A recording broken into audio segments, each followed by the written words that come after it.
welcome to my YouTube channel where I talk about books and bookish things. mainly that's what I talk about. And today is my old school April reading, watching, wrap up. So yeah, did everybody enjoy it? Oh, I loved it. It's the first time I've done it completely. I kind of dipped in and out last year. Although I did completely do the Halloweenathon, which I absolutely loved. But I dipped in and out last year, but this year I was full in. And I absolutely loved it. It was such fun. What a lovely, beautiful community Kelsi over at Slime and Slashes has created. It was just so lovely tapping into all the old TV shows, movies this time, and reading, of course, which is my main hobby. But it was just such fun. It went so fast. But anyway, thank you to Kelsi and all of the co-hosts, including my fantastic Beetlejuice bunch. I would have worn the t-shirt, but I had to wash it. But anyway, I absolutely loved it. I loved it. And I posted all my points. So let's hope the Beetlejuice bunch win. But I've got a feeling the Scoobies are going to take us because they have the most members. But we'll see. I'm looking forward to seeing what happens next year and what the theme is next year. But this year it was... Who are you going to call? And there was 4 teams: Ghostbusters, Candyman, Beetlejuice, and Scooby-Doo, or Scoobies. And this is the zine that they created, which is absolutely fantastic. I loved it, especially loved the stories in it. It was it was quite expensive getting into the UK. I did order the ebook version, but it was just so hard to read on my... I couldn't get it on my Kindle, and it was hard to read on my phone. So I decided I'd just bite the bullet and get the actual zine. And I thought it's lovely to keep for future. And it was just such fun. It was such fun. Yeah, it was just brilliant. So that was one of the things I read in the readathon. Here's my bingo card, which is a bit of a state now because obviously I filled it all in, and most of these squares have got more than one book on them because I read 23 books in April, and I watched 18 films, and I also watched, I don't know, 50 or 60 TV shows. I watched Buffy, I watched Charmed, I watched Angel. It was just such fun. It was just such fun. I had such a good time. But these are the books I read. Get on with it, Sharon. Here you say. Get on with it. Anyway, I'm going to go through the ones I read on my Kindle first and then onto the physical ones. There was only 2 books on my original TBR I didn't read, mainly because other things kind of came in and I just decided to read them instead, but to be honest with you. But they can go on next year's. It's fine, isn't it? Books, they can just stay on the shelf and slowly, mellow until we get to them, can't they? So the first 2 books I read for the month of April were these 2. B-Movie Bloodbath and Neon Nightmares by Isaac Nightingale. This is about a character, Knight, and he sees his girlfriend savagely killed by 2 men who aren't actually men, who turn out to be something a little bit fangy. Anyway, he gets sent away because there's no proof, and if it happens, so he gets sent away to prison for, I think it's 8 years. I might be wrong, it might be 8 years. Anyway, eventually, he's proven innocent and let out. While he's in prison, some horrific things happens, which kind of focuses on not only the supernatural aspect of creatures, but also the horror of humans, right? And some of the people in prison are unpleasant. To say the least, becomes like a little bit almost of a kind of prison noir, kind of some really disturbing stuff. This is quite an extreme horror for those of you who don't like that kind of stuff. But he does get out and he ends up in a bar in the middle of nowhere that turns out to be full of vampires. And they all start to attack him. And then this man appears called Tex, who is a slayer, kind of. And they end up partnering up to, get rid of certain monsters who are a problem. And there's other creatures who are involved who are on the good side. It's just such a good, fun read. Both of them are on Kindle Unlimited. The covers, as you can see, are absolutely beautiful and very, very nostalgic for the 80s. I just really, really enjoyed it. I really enjoyed it. It was a really, really fun ride. So those are my first two.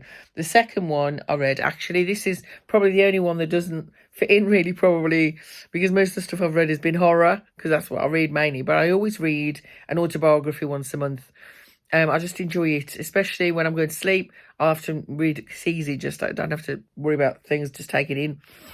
So I read this one, Jenny Eclair, Jokes, Jokes, Jokes. Jenny Eclair is a comedian, a British comedian, and this is her story, basically. And it's very funny. She's very, very honest about the fact that she likes to be the centre of her attention, and she's a bit of a narcissist.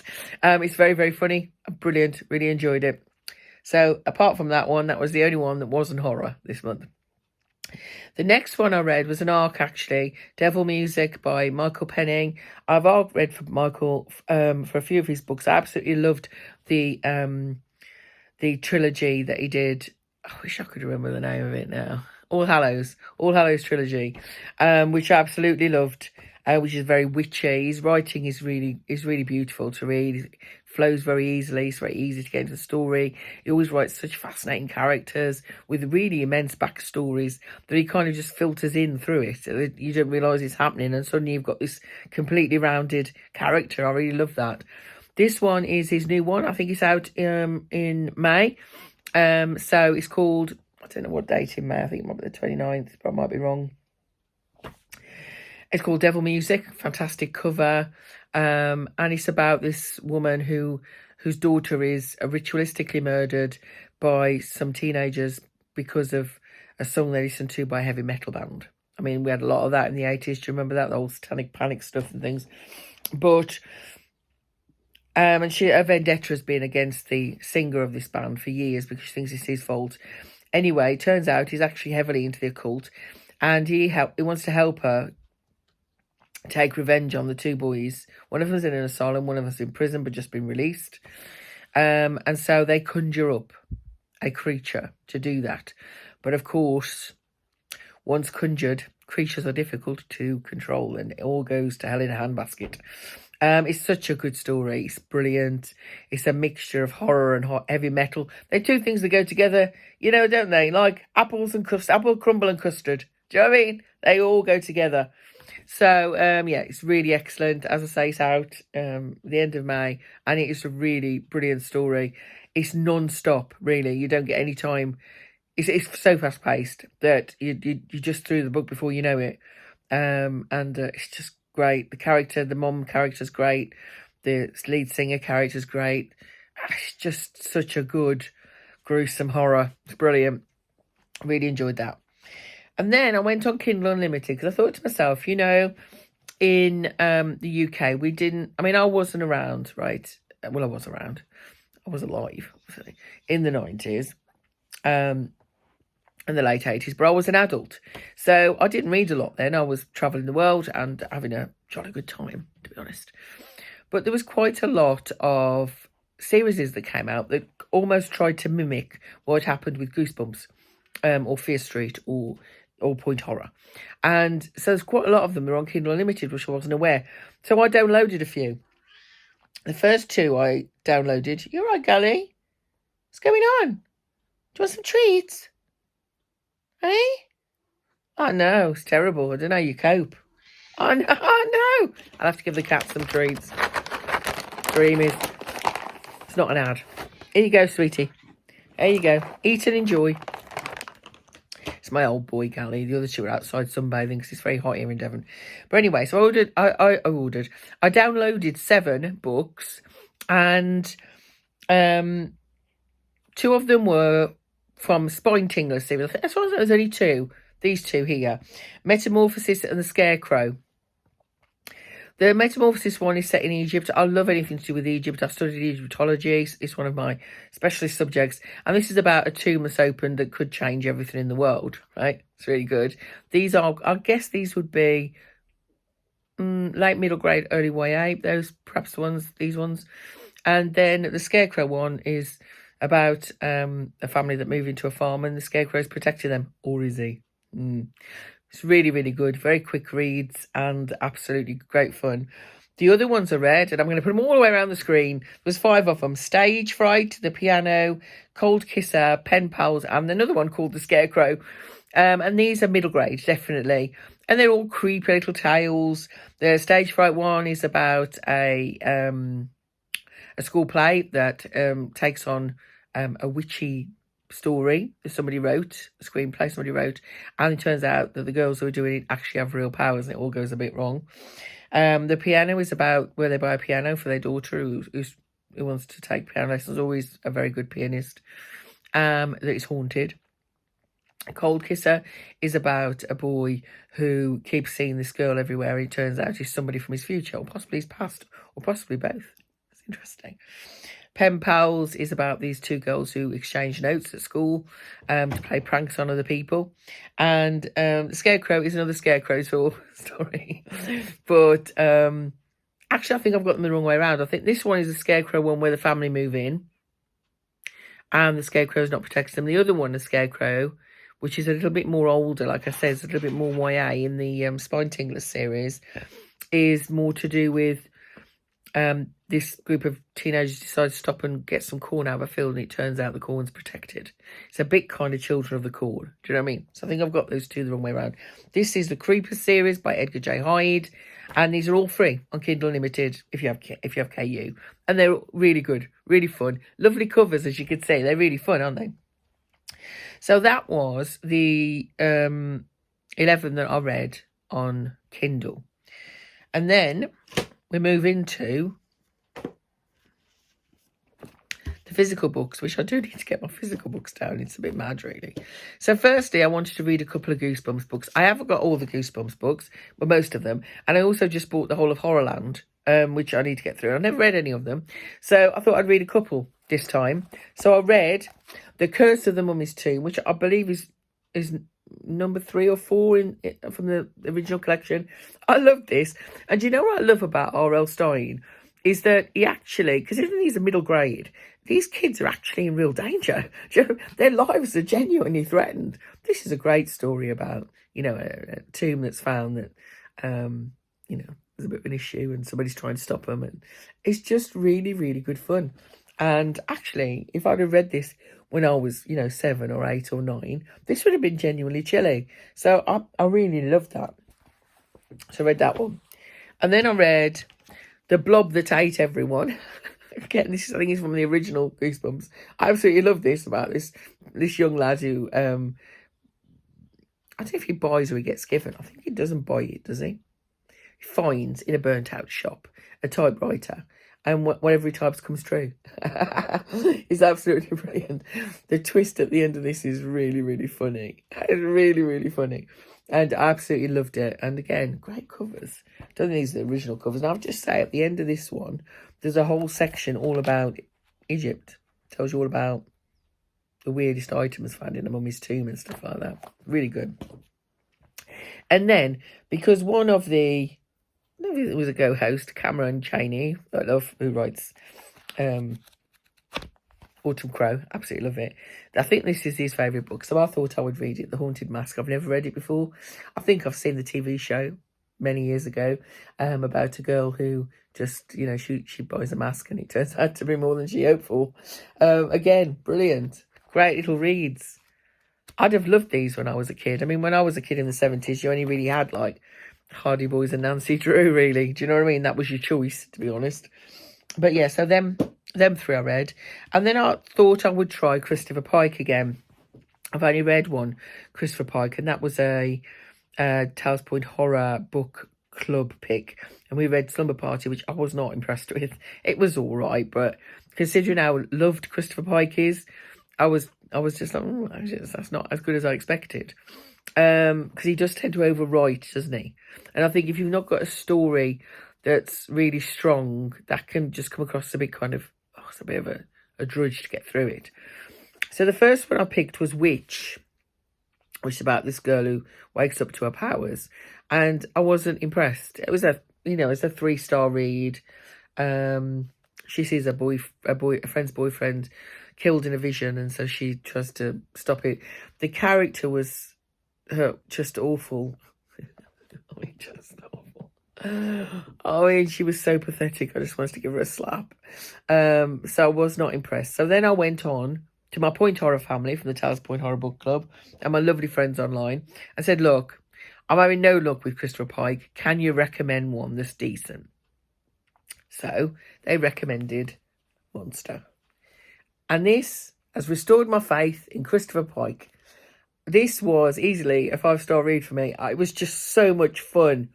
It's about this girl walks into a party and just starts shooting dead her school friends because they've changed into monsters, right? And she said they're no longer human. Everybody thinks she's gone crazy. And then Angela, who's her friend, tries to stop her. Then she starts to feel a bit hungry for not food. It is absolutely fantastic. The characters are great. A great mix of what you'd find in a high school, you know, the jock and the cheerleader and the nerd and it was just every single trope you can imagine is in here, but it's done so well. And because it's such a good story, the fact that he does write so purple prose, you just kind of expand on his explanations quite a lot. It just works. It was just so good. So I was really glad. Thank you to all my friends, all my lovely Point Horror family for recommending this. Absolutely loved it. And going on to Point Horror, I thought I'd do a couple of those. So I got a lot of those as well up in the back behind me. So I thought the first one I read was House of Bones by Graham Masterton. Now, I love Graham Masterton as an adult writer. So I knew pretty much that I'd like this one, which is why I picked it, let's be honest. And it's basically about this old house that they're knocking down, and when they open the wall up, it's full of bones.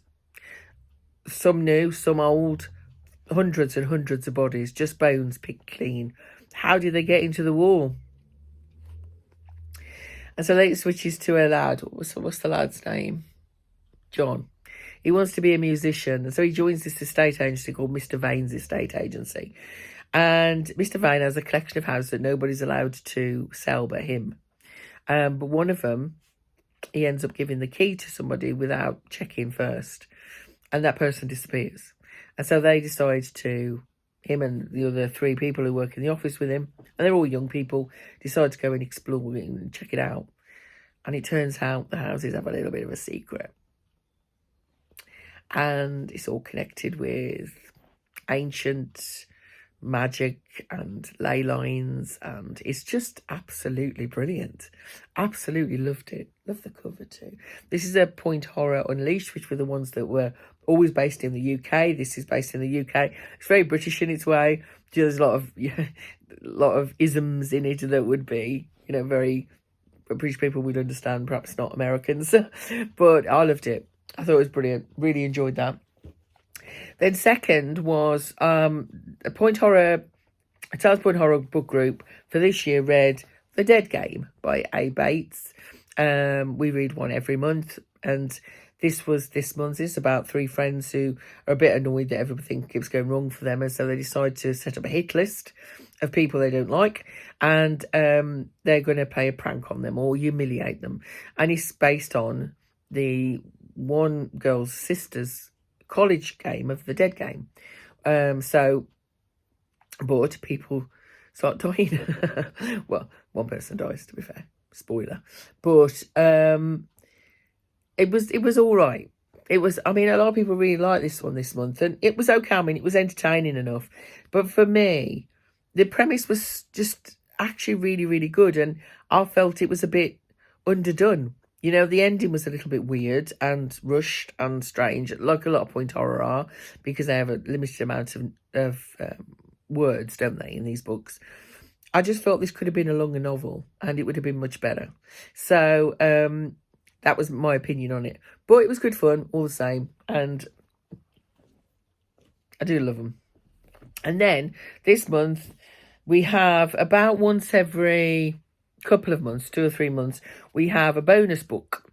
And we Shelley, who runs Tales Point Horror, started this last year and invited myself and Melina and Shelley Mack to join her to do the bonus books. They were called the Bonus Book Babes. And this month it was a Point Crime, which is the first one we'd ever done, called Bar Dead Sheep, which is a fantastic name for a book. Let's be honest, it's brilliant. And so Melina was poorly, sadly, and Shelley's not available at the moment. So the lovely Emma joined us. Emma normally does the film club with Shelley, the Point Horror Film Club, and she joined us, which was fantastic. She recommended this one just because it was such a good title, and it was brilliant. And it's about a community theatre, and the caretaker is called Mr. Lamb, and he's a bit of a creep. I mean, he's a proper grade A, handsy. Do you know what I mean? And he gets murdered, and he goes on from there. And then, Beth gets drawn in, and she starts getting threatened herself.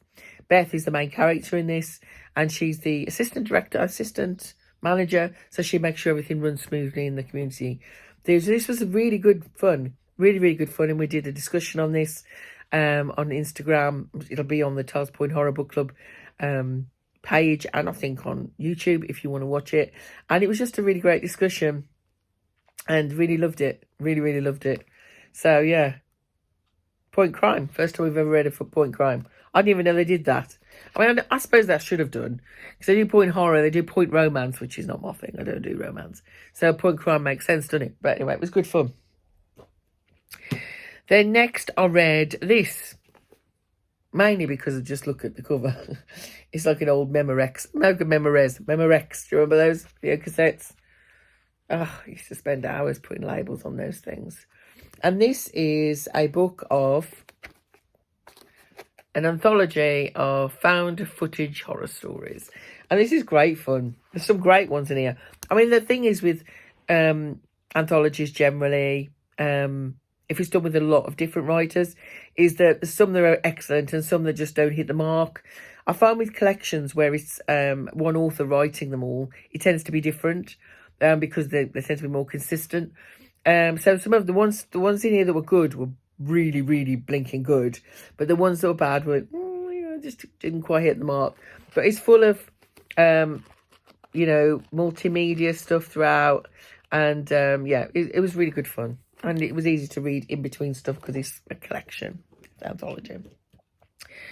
Next, I read Zoinks!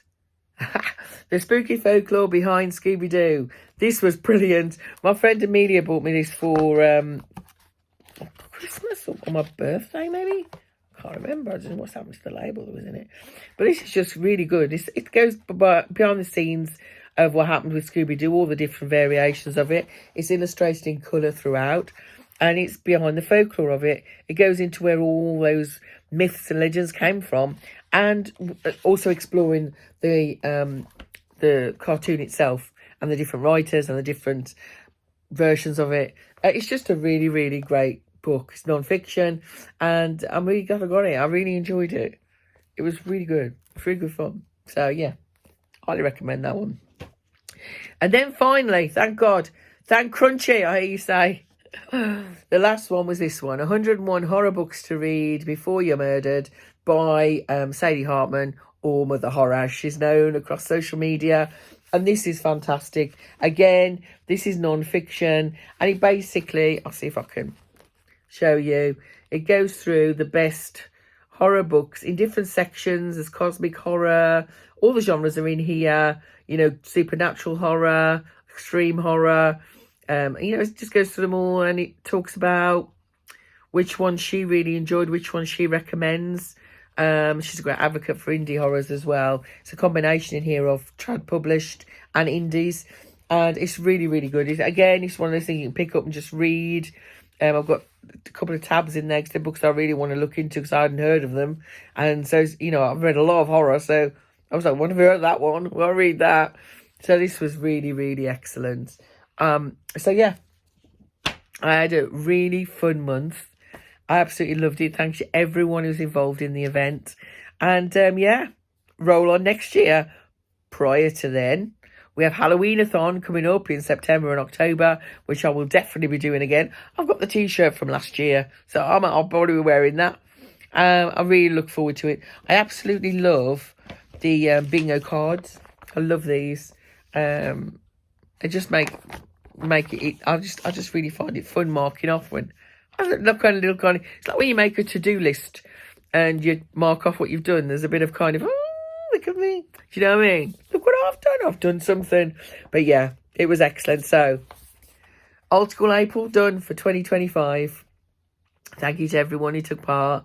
Thank you to everybody who's been so lovely. It's just been such fun. On Instagram, they had a photo challenge with Apple and Alchemy. It was just brilliant. It was just such fun, and so much work has gone into it. And I, for one, really, really appreciated it. I know a lot of people did as well.